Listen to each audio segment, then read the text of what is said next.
Página de abertura. Do livro Pão Nosso, psicografado por Francisco Cândido Xavier, pelo Espírito Emmanuel. Número da mensagem: 131. Título: O mundo e a crença. Ó Cristo, o Rei de Israel, desça agora da cruz para que o vejamos e acreditemos. Marcos 15, 32. Por isso que são muito raros os homens habilitados à verdadeira compreensão da crença pura em seus valores essenciais. Encontramos os que injuriaram o Cristo para confirmá-lo. A mentalidade milagreira sempre nadou na superfície dos sentidos sem atingir a zona do espírito eterno, e se não alcança os fins menos dignos aos quais se dirige, descamba para os desafios mordazes. E no caso do mestre, as observações não partem somente do populacho. Assevera Marcos que os principais dos sacerdotes com os escribas partilhavam dos movimentos insultuosos, como a dizer que intelectualismo não traduz elevação espiritual. Os manifestantes conservavam-se surdos para a boa nova do reino, cegos para a contemplação dos benefícios recebidos, insensíveis ao toque do amor que Jesus endereçara aos corações. Pretendiam apenas um espetáculo. Descesse o Cristo da cruz num passe de mágica e todos os problemas de crença inferior estariam resolvidos. O divino interpelado, contudo, não lhes deu outra resposta, além do silêncio, dando-lhes a entender a magnitude de seu gesto inacessível ao propósito infantil dos inquiridores. Se és discípulo sincero do Evangelho, não te esqueças de que ainda hoje a situação não é muito diversa. Trabalha ponderadamente no serviço da fé. Une-te ao Senhor. Dá quanto puderes em nome dele e prossegue servindo na extensão do bem, convicto de que o vasto mundo inferior apenas te pedirá maliciosamente distrações e sinais. Emmanuel. E agora, a palestra.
Olá, bom dia e boa noite a todos. Estamos aqui mais uma vez reunidos em nome de Jesus, aqui em nome do Grupo Espírita Francisco de Assis, o GEF, para darmos continuidade aos nossos estudos. E hoje nós temos um objetivo muito interessante. Nós estamos aqui na parte segunda do Livro dos Espíritos, né, onde a parte segunda intitulada Do Mundo Espírita, ou Mundo dos Espíritos, e nós estamos dentro do capítulo 1º, que fala sobre dos espíritos, né? Mundo dos espíritos.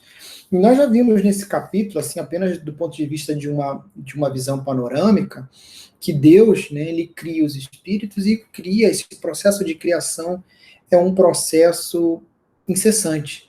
E os espíritos são os seres inteligentes da criação, né? Nós somos espíritos encarnados e já encarnamos muitas vezes e passamos períodos após, né, uma vida corpórea no plano espiritual e retornamos e vamos seguindo aí neste processo. Deus não para de criar os espíritos. Os espíritos, né, são seres incorpóreos, né, são os seres inteligentes da criação. Também nós vimos que a matéria não vai opor nenhum obstáculo ao espírito e que os espíritos, né, eles poderiam ser, de alguma forma, ou se enquadrar, classificados ou se enquadrar em diferentes ordens. Então, lá no item 97, que foi no último estudo, existe uma proposta de uma escala de evolução, né, uma escala em primeira ordem, segunda ordem e terceira ordem. Os espíritos da primeira ordem são definidos como espíritos puros, né, seria a perfeição máxima. Os espíritos da segunda ordem são espíritos para os quais o desejo do bem, né, ele predomina. E uma terceira ordem, na qual os espíritos imperfeitos, né, aqueles que têm o desejo do mal, eles ainda vivem no meio da ignorância, com paixões mais, né? Então, esses seriam os espíritos da terceira ordem. Então, antes de começarmos os nossos itens de estudo, né, que seriam do 101 ao 106, podemos, então, levantar algumas informações que Kardec nos traz no item 100. Né? Eu posso chamar de observações preliminares, mas Kardec ele é muito feliz quando ele diz que classificações, né, elas não são absolutas, ou seja, dado um evento, ou dado um conjunto de objetos, por exemplo, em que esses devem ser classificados, ou organizados, ou catalogados, é claro que o grupo 1 de trabalho poderia, né, pegar aquele conjunto de eventos ou conjunto de objetos e propor uma certa classificação. Já um grupo 2 de trabalho talvez tenha um foco de observação um pouco diferente do grupo 1, e ele pode, então, propor uma classificação que ela seria um pouco diferente da classificação proposta pelo grupo 1.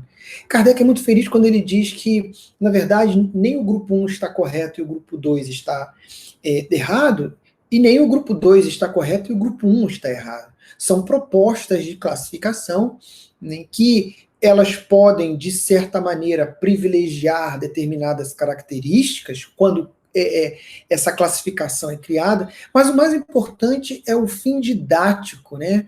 O fim que permita uma análise ou uma seleção ou uma tomada de decisões baseadas na classificação.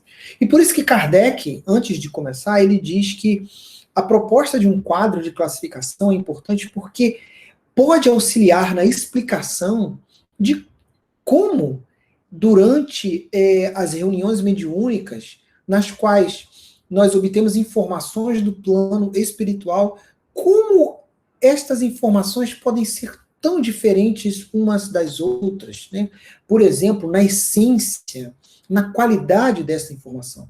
Agora, a partir do momento que nós entendemos que os espíritos eles possuem níveis de evolução que são diferentes, então nós poderemos entender o porquê, o teor, a qualidade, as características das mensagens são diferentes. Isso é importante. Por isso que ele destaca que a relevância, né, de se ter uma escala na qual possa nos guiar nesse sentido. Outro ponto que ele afirma e que é muito importante é assim, que essa escala ela não é uma escala na qual você tenha uma mudança de uma caixa 1 para uma caixa 2 e da caixa 2 para uma caixa 3, por exemplo.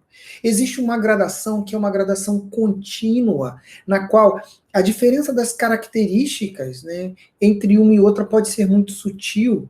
E claro, uma vez que se faz uma proposta, a gente vem ao comentário inicial de Kardec. É uma proposta para fins didáticos, porque outro grupo poderia, então, subdividir, por exemplo, a classificação, e nós não teríamos fim neste sentido, quer dizer, seria um processo interminável de subclassificações, talvez. Então, esse processo ele é contínuo. Então, talvez um espírito ele possa pode ser que ele possua características de um certo grupo, assim como ele pode possuir características de outro grupo. Né? E a gente vai dar continuidade aqui, para que a gente possa ler os itens do estudo, porém tem aqui no finalzinho do item 100, Kardec diz assim: sempre gradual o progresso dos espíritos, e muitas vezes mais acentuado em um sentido do que em outro, pode acontecer que muitos espíritos reúnam em si os caracteres de várias categorias, e o que os seus atos e linguagens tornam possível apreciar-se. Então, a gente tem que fazer agora a continuidade do estudo tendo isso em mente. Bom, e Kardec, então, começa, os itens que nós temos que estudar são do 101 ao 106. Esses itens, eles se encontram dentro de uma subseção específica. É a subseção intitulada Terceira Ordem, Espíritos Imperfeitos. Ou seja, o que vocês estudaram na última palestra, na última aula, foi 3 ordens, né? Terceira, segunda, primeira e a terceira, espíritos imperfeitos. Então, Kardec agora vai apresentar as características gerais dos espíritos que se enquadram nesta ordem e também apresenta uma subclassificação. Tá? Eu vou ler aqui algumas características gerais que Kardec coloca no item 101. A primeira característica geral que Kardec destaca é que nesses espíritos temos a predominância da matéria, né, nesses espíritos. E uma propensão ao mal. E que ignorância, orgulho, egoísmo e todas as paixões que lhes são consequentes. E basta, né, sermos sinceros conosco, basta fazermos a reflexão acerca do nosso planeta, admitir, né, sendo sinceros, que ignorância no sentido de ignorar as leis que regem a evolução do mundo, as leis que regem a evolução do mundo da matéria, ignorar as leis morais, né? O orgulho, egoísmo, fazem parte do dia a dia desse planeta. Então, de certa forma, nós podemos, então, identificar aí um elevado nível de correlação entre essas características e o nosso mundo, ou seja, e nós, né? Todos nós. Diz que esses espíritos eles têm a intuição de Deus, mas não compreendem. Que nem todos os espíritos são essencialmente maus, né? Agora, o fato de não fazerem o bem já vai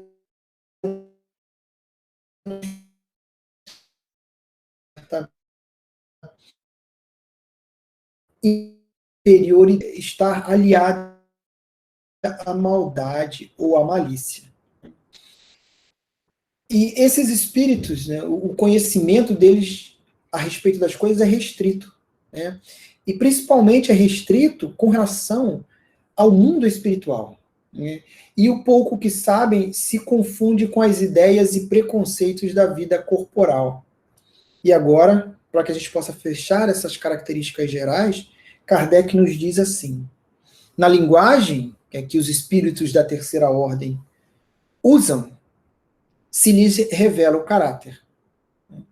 Todo espírito que em suas comunicações trai um mau pensamento pode ser classificado como um espírito na terceira ordem.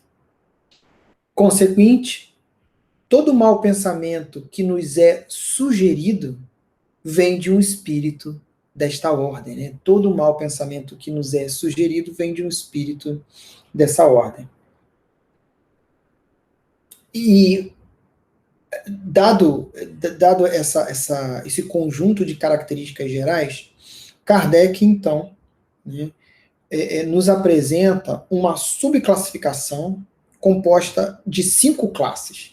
E aí, lembrando a frase de Kardec, uma classificação com o intuito, né, de ser didática e que nos permita, então, ter uma melhor visão, uma melhor compreensão sobre o estudo, sobre o Livro dos Espíritos, para que possamos entender o porquê da diferença do conteúdo, do teor das comunicações, né? Principalmente naquela época em que Kardec tinha que avaliar muitas vezes um grande número de mensagens ou estar presente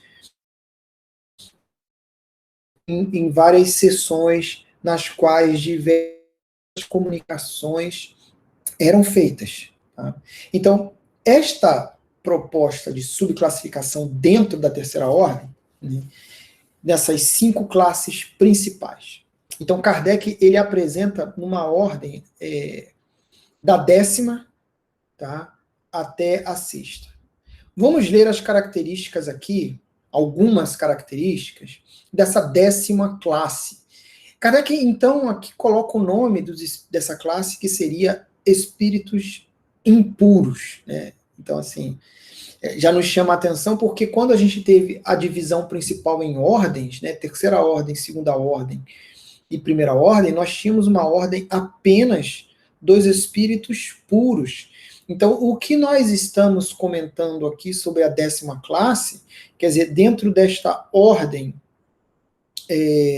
de espíritos que aqui estão, né, da terceira ordem, essa seria a escala inferior da terceira ordem, porque ele já denomina como sendo espíritos impuros.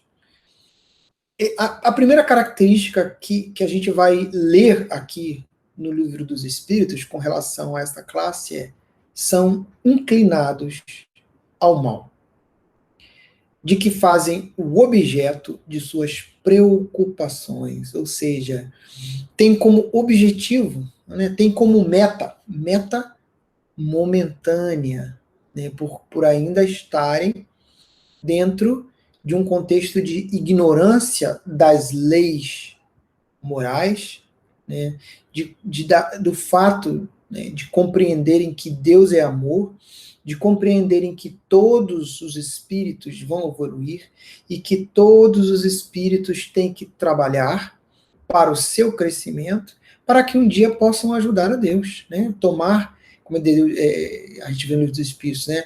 Tomar o nosso lugar na obra de nosso Pai.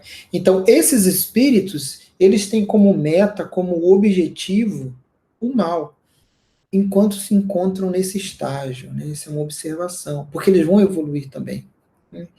Eles fornecem conselhos como espíritos, né? Imaginando uma comunicação, que, assim, levam à discórdia, né? À desconfiança. Eles fornecem conselhos que geram o sofrimento. E eles se ligam a homens de caráter fraco, para cederem às suas sugestões, com o intuito de fazê-los, né, caminhar para a perdição.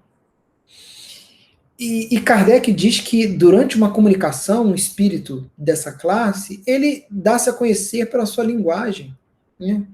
Trivialidade e grosseria das expressões.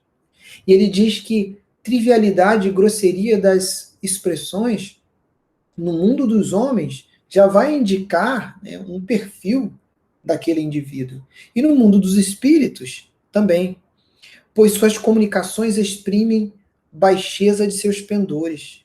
Eles tentam iludir, falando com sensatez. Porém, eles não conseguem sustentar por muito tempo esse papel, né? Quando eles tentam iludir com um certo ar, né, assim, de mais sério, de que eles estão ali para que possam ajudar com um determinado conjunto de palavras, eles não conseguem sustentar e eles se traem.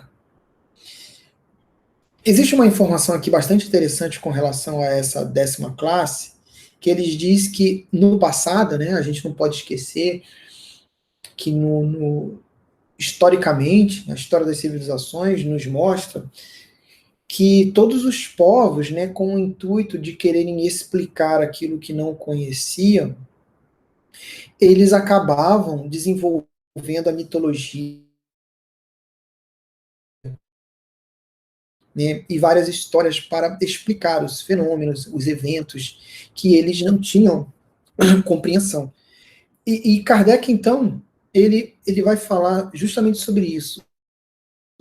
Alguns povos, né, os transformaram ou os consideraram, ou os interpretaram, esses espíritos, como divindades maléficas, né, e outros os designam por nomes de demônios, maus gênios e espíritos do mal. E que esses seres, né, quando encarnados, se mostram propensos a todo tipo de vício, né, de paixões, crueldade, sensualidade, hipocrisia, avareza sórdida, e que eles fazem o mal por prazer. Tá? Eles fazem o mal por prazer. Essa é a classificação de Kardec aqui para a nossa 3ª classe, para a 10ª classe, né, desculpa, espírito da 3ª ordem. E agora vamos ao item 103, denominado 9ª classe, espíritos levianos. Kardec diz que essa 9ª classe dos espíritos levianos é composta por espíritos ignorantes, maliciosos, zombeteiros, né? Eles se metem em tudo, né? E que eles respondem qualquer coisa. Eles respondem a tudo, né? Sem se incomodarem com a verdade. Eles vão responder. Se eles são perguntados, eles vão responder. Gostam de causar pequenos desgostos e ligeiras alegrias. Agora, acham-se sob a dependência dos espíritos superiores, que muitas vezes os empregam como fazemos, né, com nossos servidores.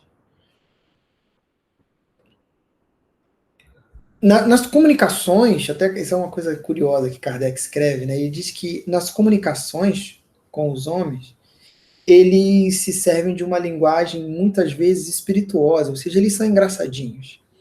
Eles gostam de fazer brincadeiras, gostam de gerar risadas, mas que nessa linguagem não existe uma profundeza de ideias. Aproveitam-se das esquisitices e dos ridículos humanos e os apreciam, né, de maneira satírica. E que muitas vezes eles tomam nomes, alguns nomes, né, mais por malícia do que por maldade. Então eles podem se apresentar como sendo um espírito usando um nome que todos nós conhecemos historicamente, né? No sentido de fazer rir, de brincar, com esse sentido. Como ele diz aqui, Kardec, eles têm mais malícia do que maldade. O item 104 é denominado a 8ª classe, espíritos pseudo-sábios, né? Então, pseudo aqui que a gente sabe que não é algo verdadeiro. Então, pseudo-sábio nos chamando a atenção que possivelmente querem demonstrar sabedoria, porém não detendo este nível de conhecimento para que fossem então considerados como sendo sábios. Aqui nós lemos então sobre as características dos espíritos pseudo-sábios.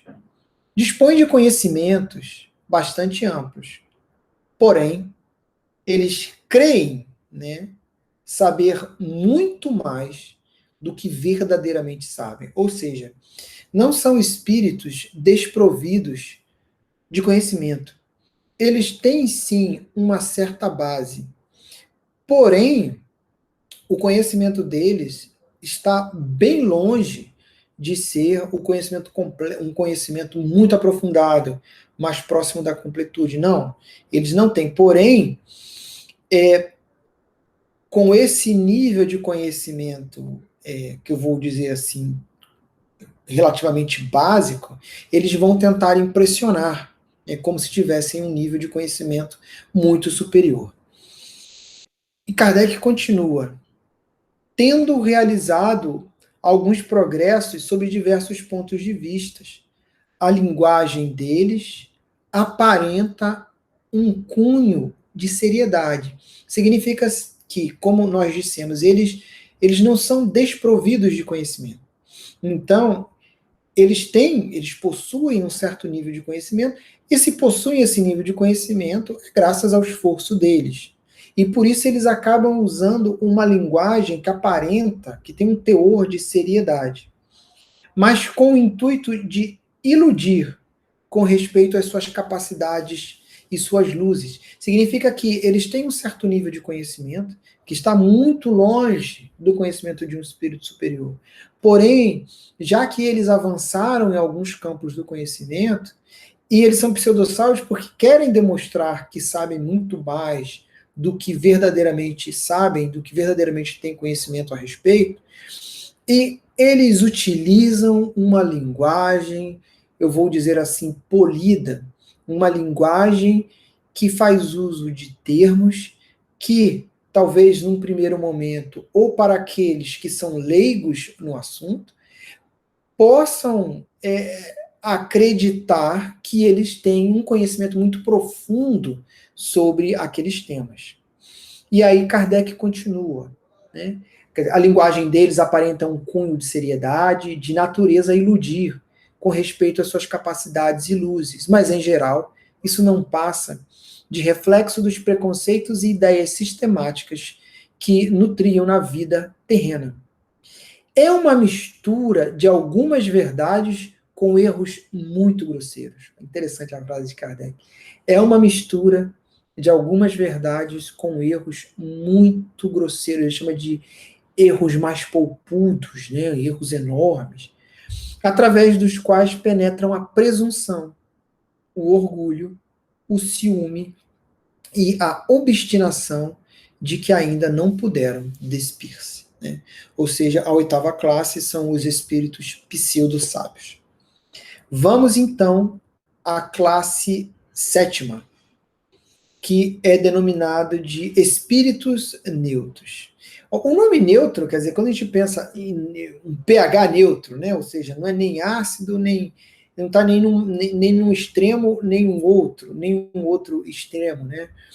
Então, o neutro aqui, estamos pensando na escala dos espíritos, então estamos pensando, né, no bem, né, de fazer o bem, na caridade de não fazer. Significa que os espíritos neutros, eles nem bastante bons para fazerem o bem, nem bastante maus para fazerem o mal. Eles tendem, né, para um lado como para o outro e permanecem na condição, né, assim, comum da humanidade, tanto no quesito da moral quanto no quesito da inteligência. Significa que em algumas situações pode ser que lhe desperte, né, uma vontade, um impulso, e ele pratica o bem. Pode ser que em uma outra situação ele, em desequilíbrio, acabe praticando, talvez, agindo de maneira inadequada, né, agindo mais tendendo para o mal, mas ele não tem, e com relação aos níveis de conhecimento também, assim, ele ficaria com um nível de conhecimento moral e intelectual ali do nível médio da humanidade. E apegam-se às coisas deste mundo, de cujas grosseiras alegrias eles sentem saudades. Então eles estão apegados ainda, né, à matéria. Agora, a sexta classe são chamados espíritos batedores e espíritos perturbadores. Existe um item bem interessante que a gente estuda no livro dos médiuns sobre espíritos que, de alguma forma, interagem em determinadas situações e permitem, né, ou proporcionam meios de que objetos se movimentem, né, ruídos aconteçam. Então, ele está chamando aqui que essa sexta classe são espíritos batedores e perturbadores. Nos chamou um pouco a atenção nesse sentido.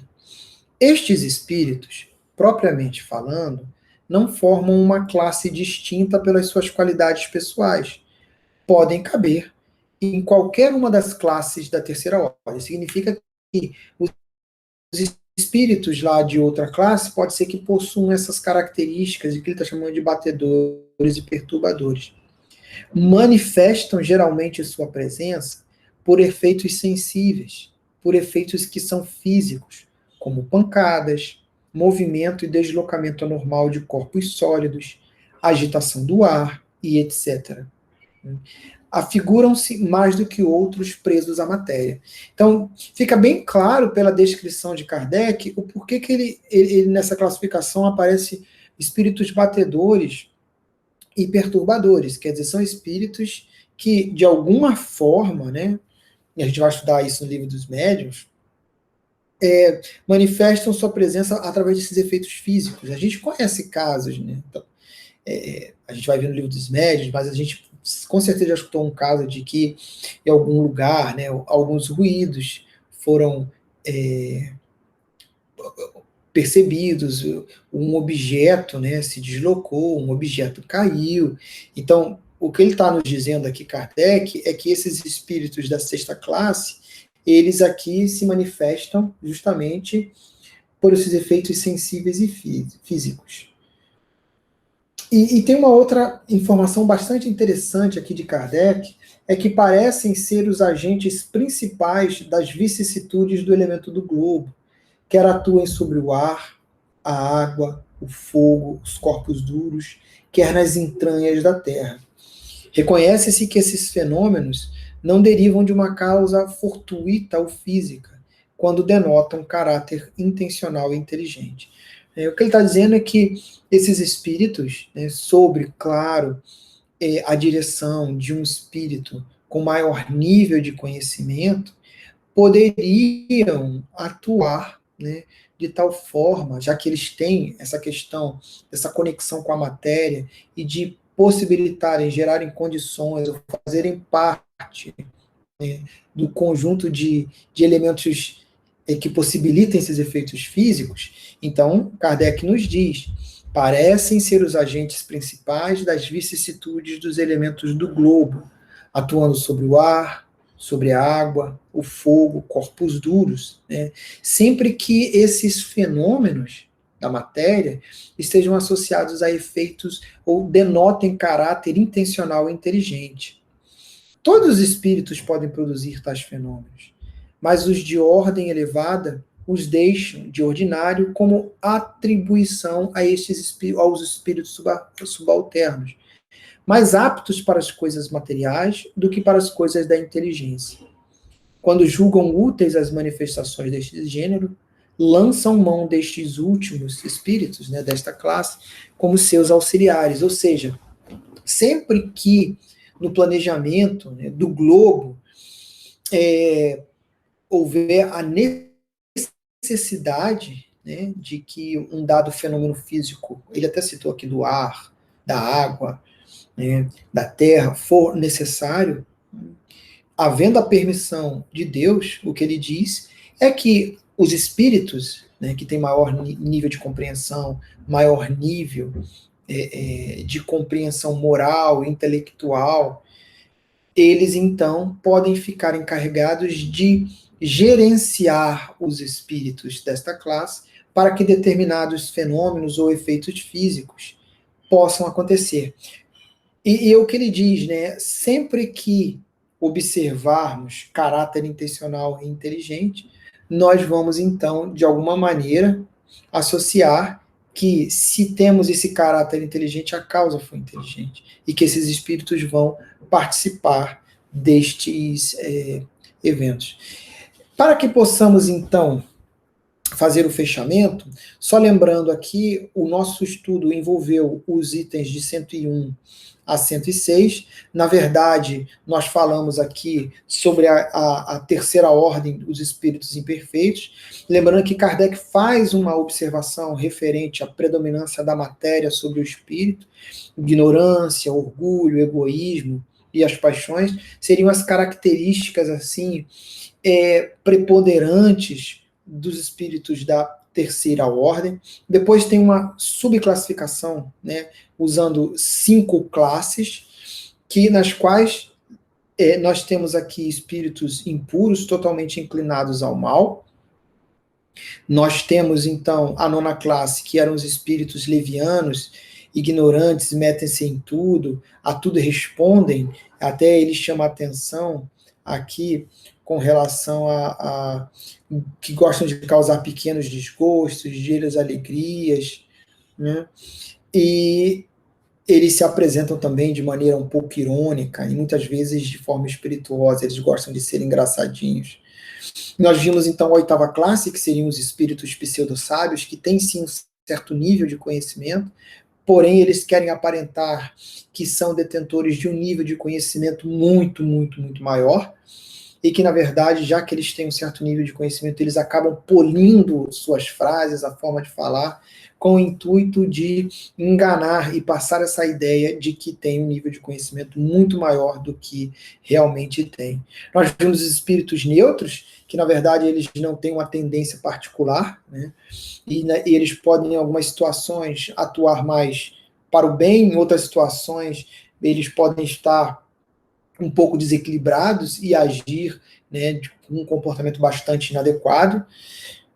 E nós vimos então a 6ª classe, chamada espíritos batedores e perturbadores, e tem uma característica que eles poderiam pertencer a todas as outras classes, né, a característica principal aqui tem a ver com a relação com a matéria, e ele termina dizendo que esses espíritos, né, sob a organização, sob a direção de espíritos superiores, poderiam ser utilizados para, né, a geração e a criação de eventos, né, relacionados a efeitos físicos no mar, na terra ou no ar, e que a gente poderia até desconfiar disso toda vez que esses efeitos têm um caráter inteligente. Bom, nós terminamos aqui, nós fizemos uma visão panorâmica agora no final, e nós sempre recomendamos que em toda leitura, após o estudo, é sempre válido fazer a leitura, né?